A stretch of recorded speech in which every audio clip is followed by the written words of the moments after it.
నమస్తే. ఏం పేరు మీ పేరు? బాపూజీ గౌడ్.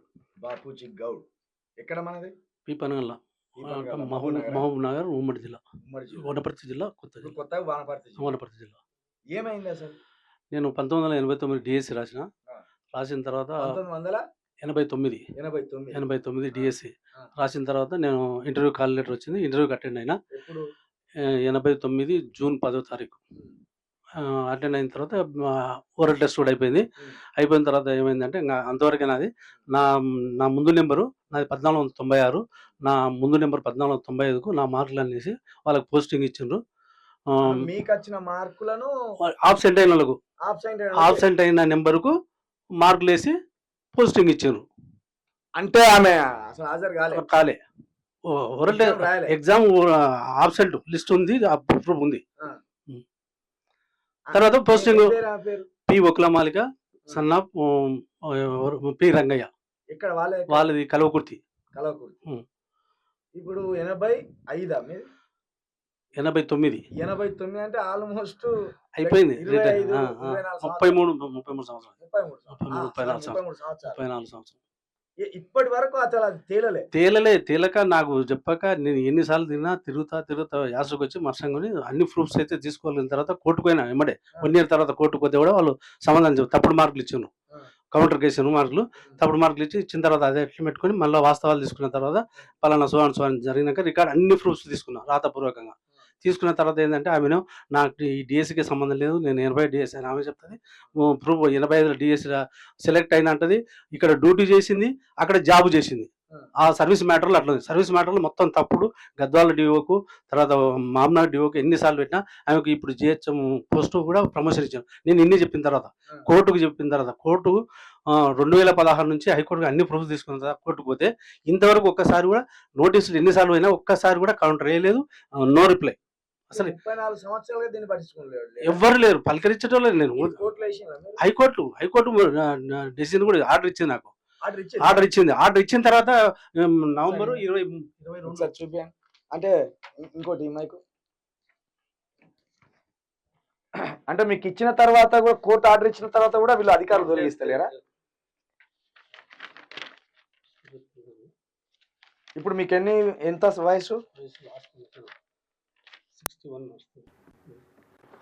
61. ఇక ఆల్మోస్ట్ రిటైర్మెంట్ అయిపోయింది. అమ్మా ఇది పట్టుకోర్రు. ఇక ఇంత దుర్మార్గం జరిగిందా? అంటే దీన్ని ఆపింది ఎవరు మరి? డిఎస్సి మామూలు collector, one of the member, DO, DDO. ఇది రికార్డు మొత్తం తీసుకున్నాం. ఇప్పుడు దీన్ని ఎక్కడ ప్రవేశపెట్టాలంటే వాళ్ళు డిఓ తీసుకున్న లైన్ ఏం చెప్తారు వాళ్ళకు మొత్తం ఇచ్చాం. మళ్ళీ డిఓ నెంబర్ ఉంది. ఛాలెంజ్ కూడా చేసినాం. ఇక్కడ కోర్టు కూడా మీకు ఇచ్చింది ఈ జాబ్ ఇవ్వాలని. ఏం చెప్పారంటే దీన్ని ఈయన చూపిన గ్రౌండ్స్ తో పాటు as per his request, as per the records available in the office, the person with hall ticket number 1496 Sri Bapuji Gaud has secured 41 marks in written exam in 8.20 exam in oral interview, and the person with hall ticket number 1495 Vakula Malika has not attended the exam, which is available in our office record, and there is only merit list was available with a total members 229 pages, and you can take xerox by paying 2 rupees per copy, and total 458 by paying the same, and option the merit list. అంటే మేము రాలే, absent అయిందని clear ఇచ్చిండు. Record లో ఉంది. ఇదే record. ఈ record కూడా తెచ్చింది కదా మీరు. ఆబ్సెంట్ లిస్ట్ ఉంది. ఇప్పుడు జిల్లా కలెక్టర్ పట్టుకోకనే ఇన్ని రోజులు మీరు జాబ్ జిల్లా కలెక్టర్ లేదు, డిడిఓ లేదు, honourable mister justice. Absent list లో ఇక్కడ ఉంది. ఆబ్సెంట్ లిస్ట్ ఆ రోజు రిటర్న్ టెస్ట్ ఎవరైతే రాయలేదో వాళ్ళ లిస్ట్ మొత్తం 1495 ఆబ్సెంట్ లిస్ట్ లో ఉంది. తర్వాత సెలెక్షన్ ఆర్డర్ పంపింది. ఇది ఆర్డర్ కాపీలు 1495 ఇప్పుడు మీ ప్రధానమైన డిమాండ్ ఏంది? నా జాబ్ నాకు ఇవ్వాలి. ఆమె ఏం చేస్తారో తెలియదు. ఇప్పుడు మరి 6 నెలల్లో రిటైర్ అయిపోతుంది. అయినా సరే నేను ఇన్ని దినాలు పోరాటం చేసిన. పోరాటం ఫస్ట్ నుంచి ఎప్పుడైతే 89లో 90లో అపాయింట్మెంట్ ఇచ్చారో ఇచ్చిన కాడ నుంచి కోర్టువే సమాధానం అన్ని ఉన్నాయి. చట్టబద్ధంగా. ఇప్పుడు ఆమెది ఏ క్యాస్ట్? ఆమె బీసీ కుర్మా. సేమ్ కాబట్టి లిస్ట్ వరుసగా వచ్చారు నెంబర్లు. Okay okay okay okay. ఇప్పుడు ఇది కలెక్టర్ గారే చేయాలి. కలెక్టర్ గారు ఆల్రెడీ కోర్టు నుండి పోయింది అంతేగా? కోర్టు నుంచి పోయింది. ఇప్పుడు కలెక్టర్ గారి నెంబర్ ఉన్నా లేకపోతే ఇంకా విద్యాధికారి డిఓ గారి నెమ్మదిగా చెప్పు. అవసరమైతే మేమే అక్కడికి వస్తాం, ఖచ్చితంగా వస్తాం. డిఓ గారి దగ్గరికి కలెక్టర్ గారి దగ్గరికి వచ్చి చూపించి మరి ఏంది ఇటెడ్ సార్ మాలిక కదా? వక్కల మాలిక. ఎంత పని అయిపోయింది. ఒక జీవిత కాలమే పోరాడినావు కదా ఉద్యోగం కోసం. ఇదా సోమిరెడ్డి నా పేరు? ఇప్పుడు మారింది కానీ డిఓ. ఇప్పుడు డిఓ ఎవరు? రవికుమార్, రవీందర్. మరి ఈయనది ఎందుకు? మన అదే నెంబర్ అదే నెంబర్ 7995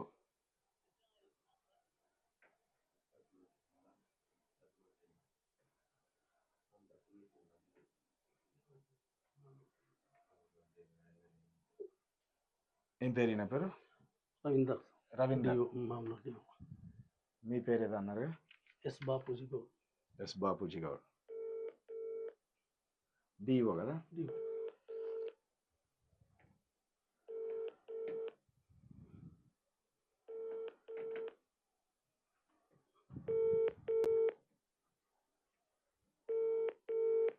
నేను ఒక 34 సంవత్సరాలు సర్వీస్ కోల్పోయాను.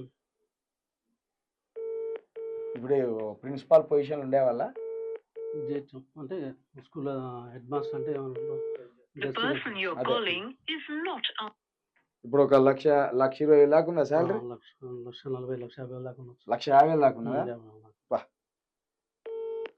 ఒక జీవితాన్ని కోల్పోయాను. ఎంతమంది పిల్లలు? ఒక బాబు, 2 అమ్మాయిలు. 2 అమ్మాయిలు.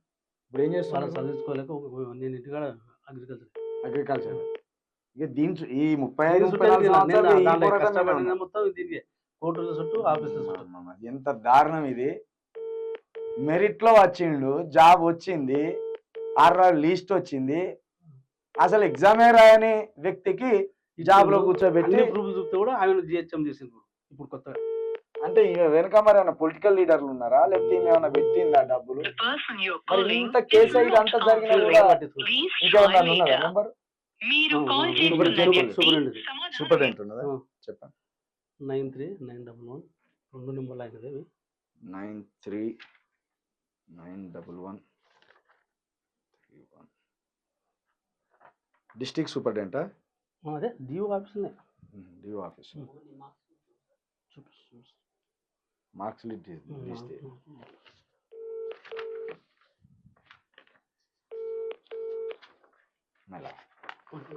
పర్లేదు. ఇంక ఇట్లున్నారు మా గవర్నమెంట్ ఆఫీసర్లు. 9 అవుతుంది, ఫోన్లు లిఫ్ట్ చేస్తలేరు. మరి పనులైనా తోముకున్నారో లేదో, మరి లేచిందో లేదు.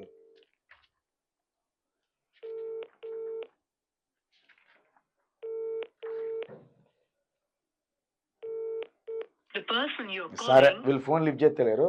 ఇప్పుడు దీన్ని మనం డిఓ గారి దగ్గర నుంచి, కలెక్టర్ గారి దగ్గర నుంచి ఆమెను చట్టబద్ధంగా తొలగించాలి. ఈ 34 సంవత్సరాలు మీకు రావాల్సిన బెనిఫిట్స్ ఏవైతున్నాయో అవన్నీ ప్రభుత్వం మీకు కల్పించాలి. ఇదే కదా డిమాండ్. ఇక 6 నెలలు అయితే సర్వీస్ తీసుకోవాలి. తీసుకున్న తర్వాత మిగతా ఇప్పుడు మీకు ఇవి పెన్షన్ ఉన్నదా? ఇది రిటైర్మెంట్ అయిన తర్వాత పెన్షన్ ఉందా? అంటే ఇప్పుడు మిమ్మల్ని తీసుకుంటే గానీ మళ్ళీ ఇవన్నీ కలిసి రావు. సర్వీస్లోకి ఎంటర్ కావాలి. సరే, ఇవన్నీ చూద్దాము. మీ ఇబ్బంది అర్థం అయిపోయింది. డిఎస్సి ఇక్కడ హైదరాబాద్ లో కూడా ఇచ్చి మొత్తం తీసుకుంటాం. ఇక ఇది చాలా పెద్ద పోరాటం చేసిన మొత్తానికి. మళ్ళా మొన్న కూడా పెట్టింది కదా ప్రజావాణి. ప్రతిసారి పెడుతూనే ఉన్నా. ప్రజావాణిలో కూడా 30/12/2022 హైదరాబాద్ ఇన్ని పెట్టినా కూడా ఎవడు పట్టించుకోలేదు. ఇది మామూలు కలెక్టర్ ఆర్డర్ వచ్చిన తర్వాత కలెక్టర్ పెట్టినాం. దానికి సపోర్ట్ మన ఎవరు శ్రీనివాస్ గౌడ్, నిరంజన్ రెడ్డి ఇద్దరు మంత్రుల సపోర్ట్ లెటర్ పెడితే కూడా ఎల్ఎస్ వెంకట్రావు అని అప్పుడు ప్రిన్సిపాల్ కలెక్టర్. కలెక్టర్ ఉం. వాళ్ళతో ఫోటోలు కూడా- మాట్లాడితేనే ఇది అంత తెలుస్తుంది ఇక. ఇంత నిర్లక్ష్యంగా ఇన్ని ఆధారాలు సేకరించినా కూడా పట్టించుకుంటలేరు అంటే మరి హైకోర్టు చెప్పిన తర్వాత హైకోర్టు చెప్పిన తర్వాత హైకోర్టు కంటే పెద్దదే ఉన్నది హైకోర్టు ఏమన్నా కన్సిడర్ చేయమంటే నన్ను తీసుకోండి ఆ. మీకు ఒకవేళ వీలు కాకపోతే ఆ. మీతోనే ఉన్న రికార్డు సబ్మిట్ చేయమని చెప్పి కూడా నవంబర్ 22 నవంబర్ 16, 22 రోజు ఇచ్చిన ఆర్డరు. ఇంతకెళ్ళి ఏం లేదు. నాకేమి ఇచ్చిన నేను తిరంగా చెప్తే స్పీకింగ్ ఆర్డర్ ఇచ్చిన ఏంటంటే మాకు సాధ్యం కాదు, వాళ్ళ ఇంతకెళ్ళి ఇచ్చినట్టు మాకు సాధ్యం అయితే లేదు అని నాకు రిటర్న్ ఇచ్చిన. కోర్టుకి ఏం చెప్పలేదు. కోర్టులో మళ్ళీ ఛాలెంజ్ కేసు వేసినా నడుస్తుంది. అది ఛాలెంజ్ కేసు కంటిన్యూ ఉంది కానీ అది రానియరు చెప్పు. ఇప్పుడు బాపూజీ గౌడ్ గారి ప్రధాన డిమాండ్ ఏంటంటే తాను 35 సంవత్సరాల సర్వీస్ కోల్పోయాడు, జీవితం కోల్పోయాడు. చదువుకున్నాడు, ఆ టైంలో చదువుకొని రాసి ఆ ఎగ్జామ్లో పాస్ అయ్యి జాబ్ ఎక్కవలసినోడు యాబ్సెంట్ అయిన మహిళకు అక్కడ ఉద్యోగం ఇచ్చింది. ఇది కోర్టు ద్వారా సవాల్ చేసి కోర్టులో ఆర్డర్ తెచ్చుకొని కోర్టులో కేసు గెలిచి ఆ సదరు కలెక్టర్ గారికి సదరు డిఓ గారికి ఇచ్చినా కూడా దీని మీద చర్యలు లేదు. ఆఖరికి ప్రజావాణిలో కూడా పెట్టిండు, ఇంతవరకు చర్యలు లేవు. చట్టబద్ధంగా అన్ని ఉన్నాయి, అన్ని ఆధారాలు అన్ని ఉన్నాయి. ఇప్పుడు తన ప్రధానమైన డిమాండ్ ఏంటంటే 35 సంవత్సరాలకు తనకు రావాల్సిన బెనిఫిట్స్ కల్పిస్తూనే ఇప్పుడైనా మర్యాదపూర్వకంగా గౌరవపూర్వకంగా ఆయనకు గౌరవం ఇచ్చి జాబ్లోకి తీసుకొని 6 నెలల తర్వాత రిటైర్ అయిన తర్వాత మళ్ళా ఏ విధంగా అయితే ఆయనకు రావాల్సిన బెనిఫిట్స్ ఉంటాయో ఆ బెనిఫిట్స్ అన్ని ప్రభుత్వం కట్టేయాలనేది తన ప్రధానమైన డిమాండ్. అంతే కదా. కాబట్టి మరి ప్రజాస్వామ్యం మనకు బతికుండాలంటే కోర్టు నుండి ఇన్ని తెచ్చుకునే చదివిన చదువుకి ఎంత బాధ కలగాలి. ఇప్పుడు తనకు ఎగ్జామ్ రాసే అన్ని పాస్ అయ్యే, మరి అసలు ఎగ్జామ్కే అటెండ్ కాకు ఎట్లా ఎగ్జామ్ అన్ని ప్రూఫ్లు ఉన్నాయి. ఆమె ఎంక్వైరీ చేసి పిలిపిస్తే మాట్లాడు. ఇది తప్పకుండా మేము దీన్ని సవాలుగా తీసుకొని ఖచ్చితంగా వనపర్తికి వస్తాం. వనపర్తి కలెక్టర్ గారి దగ్గర ఇవన్నీ పెడదాం. తెలంగాణ ప్రొటెక్షన్ ఫోర్స్ అని ఒక సంస్థనే స్టార్ట్ చేసాను. తెలంగాణ గద్వాలకు పోదాం. గద్వాల పోయి ఆమె మ్యాటర్ గద్వాల, నా సొంత మ్యాటర్ మామూలు. ఇప్పుడు తీసేయాలంటే గద్వాల డిఓ నుంచి కావాలి. చలో వస్తాం, మీరు అలా కూర్చోండి, దీని మీద మాట్లాడతాం తప్పకుండా. చెప్పండి.